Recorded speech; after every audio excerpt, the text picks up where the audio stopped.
President Trump's shocking plans, announced vaguely and out of the blue for sweeping renovations to the Kennedy Center, have left the National Symphony Orchestra, other artists, employees, and audiences stunned, confused, and angry.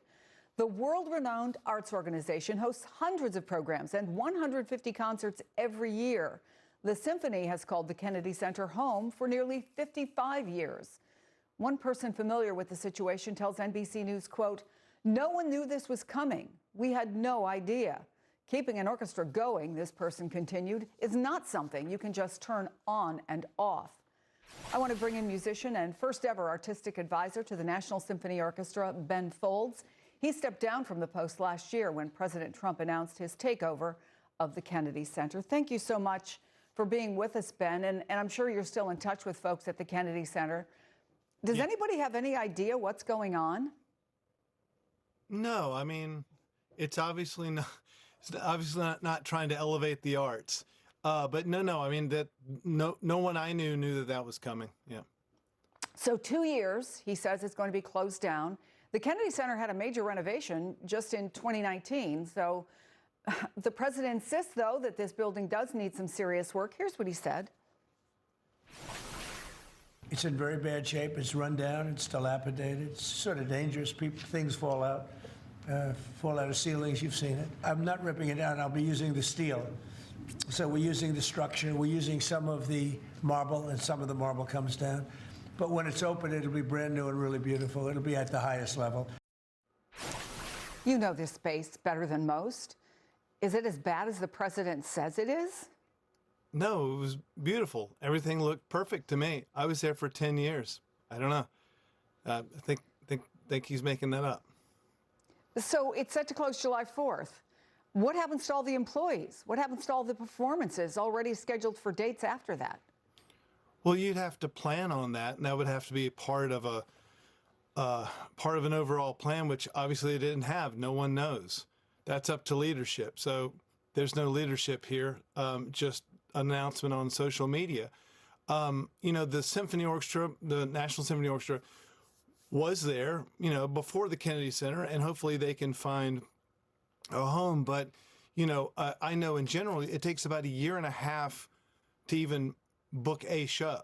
It's something that's not done on the spur of the moment. There's a lot of moving parts to it. It's very complicated.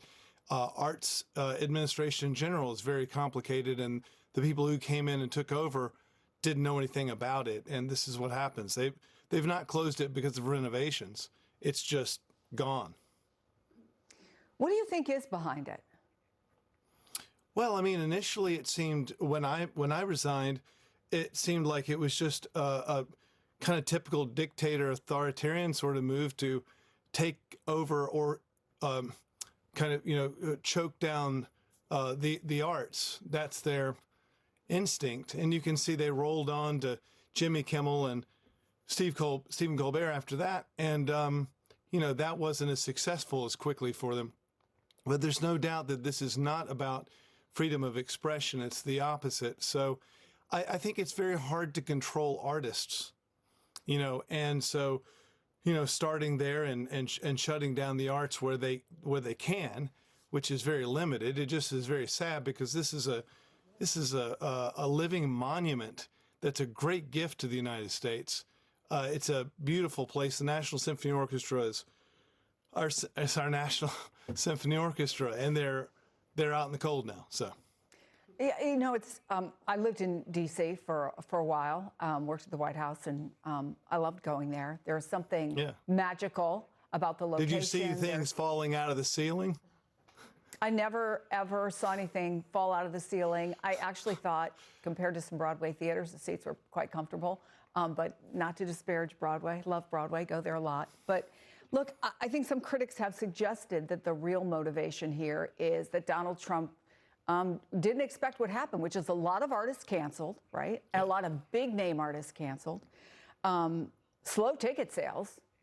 There are people who have had subscriptions to the Kennedy Center for years and years who were like, no, this isn't for me anymore. But do you think that's fair? Do you think that might have been part of the motivation there? Well, I mean, it's hard to know what goes on in someone's mind who will say things like that. But, I mean, I do think that, you know, the overall, like I say, arts administration is quite a skill. It takes a long time to understand. And when you come in and you take over a place brutally like that, you're trying to muzzle the arts or control it. And people are art. You never, even in the Soviet Union at the height of Stalin, some of the greatest music ever made was coming out. They will not silence artists. They can shut down the buildings, and they can threaten the companies that you know make and distribute art. But artists are going to be artists. We're human beings, and so it's very frustrating to go, wow, we think we can take over the Kennedy Center, and suddenly, guess what? You don't know what you're doing. And part of not knowing what you're doing is not understanding how to get artists there, how to get audiences there. And none of the criticism or the lies that were leveled at the place they held any water at all. I mean, the place was very diverse, showing a diversity that is representative of the USA, including like rural America and every Christians, everybody, they were all included. There was no, I don't know what woke even means. There was none of that. All it was a really well-run place. And all places have their, you know, their challenges, but Kennedy Center was in golden years. You know, like I think 2023 it was in the black. That's a federal arts institution that is running at a surplus. That's outstanding. And obviously they didn't do that. It's almost unprecedented, Ben. I mean, arts organizations are struggling. That's amazing. I didn't know that. Yeah. Deborah Rutter was quite a genius at running that place, as was the previous director. We've had really good directors there. And, you know, the thing is about the National Symphony Orchestra and the Kennedy Center in general, this is a place where you can try stuff, include everyone, and send out a signal to the rest of the symphony orchestras and the rest of the arts that this works, this doesn't work. It's a real great thing to have, not just for DC residents, but just for the country. It's an absolute gift. We had one of the best. It's beautiful. Like, you don't know what you have till you lose it, and just shutting it down, there's nothing wrong with the place. There's something called deferred maintenance, you know, about all the federal buildings have it. It's like something in the boiler room they can't pay for, you know, because Congress hasn't given them the money yet. But the place was in gorgeous shape. There's nothing to fix. Look, the thing about the arts is they can be many things for many people, right? They can be therapeutic. They can be motivating. It can be a light. It can be political, right? It can be a chance to make a statement. It is so many things. But for President Kennedy, and let's be clear, this is a memorial to President Kennedy, the same as the Lincoln, right? Yes. He talked about the arts and the way they are transformative and the importance of them to a democracy and to American culture. So yes. What was your gut reaction when you saw Donald Trump's name on that building?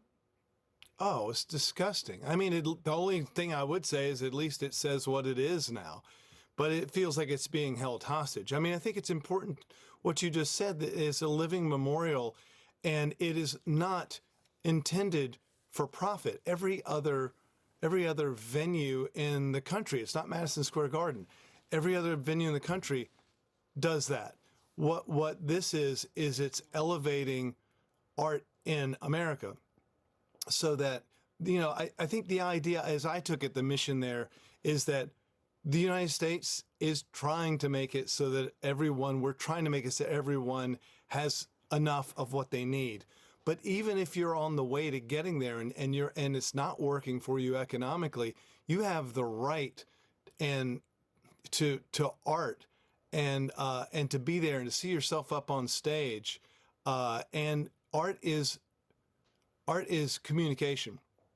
And a dictator type wants to shut communication down, especially when it seems to be communication from people you don't want to hear from. But I just say once again, artists are artists, and it won't